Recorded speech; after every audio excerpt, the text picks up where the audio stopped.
နံပါတ်1စိတ်ကြည်လင်မှုကြိုးစားမယ်ဆိုလို့ရှိရင်ဟိရိဩတ္တပဆိုတဲ့တရားကိုရှင်းဆိုတာတိဆောက်ကိုယ့်ရဲ့စိတ်ထဲနှလုံးထဲမှာဟိရိနဲ့ဩတ္တပဟိရိဆိုတာမဟုတ်တာလောက်ရမှာရှက်တယ်အဲ့ဒါကိုပြောတာနော်ရှက်တယ်ဆိုတာလူတွေမှာလူကြတဲ့စကားပြောရမှာရှက်တာတို့ဘိုးသွားရှက်ဒါမျိုးတွေပြောတာမဟုတ်ဘူးမဟုတ်တာလောက်ရမှာရှက်တယ်မဟုတ်တာပြောရမှာရှက်တယ်အကုသိုလ်ဒုစရိုက်တွေနဲ့ပတ်သက်ပြီးတော့ကိုယ်တဏ္ဍာမှာဖြစ်လာမှာရှက်တယ်ယွန်းတယ်အကုသိုလ်မှလည်းမြတ်မုန်းတီးတယ်ဟောအဲ့ဒါကိုဟိရိလို့ခေါ်တာနော်အကုသိုလ်ကိုရှက်ဖို့လို့မရှက်ဘူးဆိုလို့ရှိရင်လုံနေတဲ့ပုဂ္ဂိုလ်အကုသိုလ်လုပ်ပြီးဆိုလို့ရှိရင်ဒါမရှက်လို့လုပ်တာလို့ပဲပြောအောင်လူတွေကအဲ့ဒါကိုအဲ့ဒါလောက်ထိအောင်မသိကြတော့လူကြားထဲမှာဟိုဟာဒီဟာလုပ်ရင်အရှက်မရှိလိုက်တာနဲ့ပြောကြတယ်နော်တကယ်ကအရှက်မရှိဘူးဆိုတာကာဒုစရိုက်ဝစီဒုစရိုက်မနောဒုစရိုက်ကောသနာမှာဖြစ်ခွင့်ပေးထားရင်အရှက်မရှိဘူးလို့ပဲပြောမှာပဲအရှက်မရှိဘူးရဲ့အဓိပ္ပာယ်ကိုပြည့်ပြည့်ဝဝနားမလည်တဲ့အခါကျတော့အရာထဲမှာအရှက်မရှိဘူးဆိုတာမလုံးမချုံဝဋ္ဌာကိုအရှက်မရှိဘူးလို့ပြောခြင်းပြောမယ်လူကြားထဲမှာဟို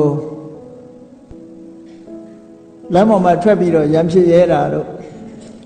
အရာထဲမှာမြင်မကောင်းရှုမကောင်းဖြစ်အောင်ဆဲတာဆိုတာကြားမကောင်းရှုမကောင်းဖြစ်အောင်ဆဲတာဆိုတာအဲ့ဒါမျိုးကြတော့အရှက်မရှိဘူးလို့ပြောကြတာအရှက်မရှိဘူးရဲ့အဓိပ္ပာယ်ကကိုယ်တဏ္ဍာမှာအကုသိုလ်တွေဖြစ်ခံနေတဲ့ပုဂ္ဂိုလ်တိုင်းဟာအရှက်မရှိဘူးလို့ပဲပြောအောင်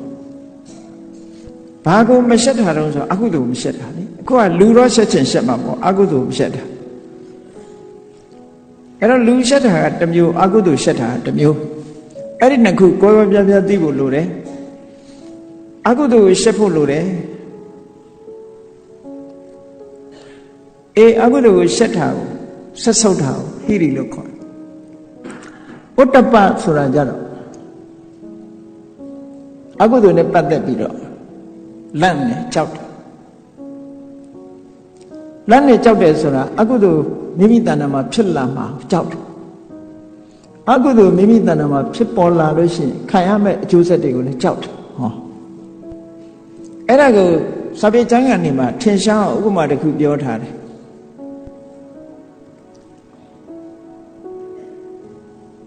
တန်တုံးကြီးတုံးဆိုပါစို့တစ်ဖက်ကမိဖုတ်ထားလို့ရဲနေတယ်ဟိုတစ်ဖက်ကမစင်အညစ်အကြေးတွေလူးနေတယ်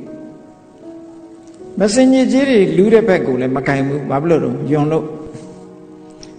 မိထိထားလို့မိပူနေလို့ရဲနေတဲ့ဘက်ကိုလည်းမကင်ရဲဘူးဘာလို့ပူမှကြောက်လို့လောင်မှကြောက်လို့အမကင်နာချင်းတော့တူတူပဲပေါ့အကုသိုလ်နဲ့ပတ်သက်ပြီးတော့ယွန်လို့မလှုပ်ထားရဲ့ကြောက်လို့မလှုပ်ထားရဲ့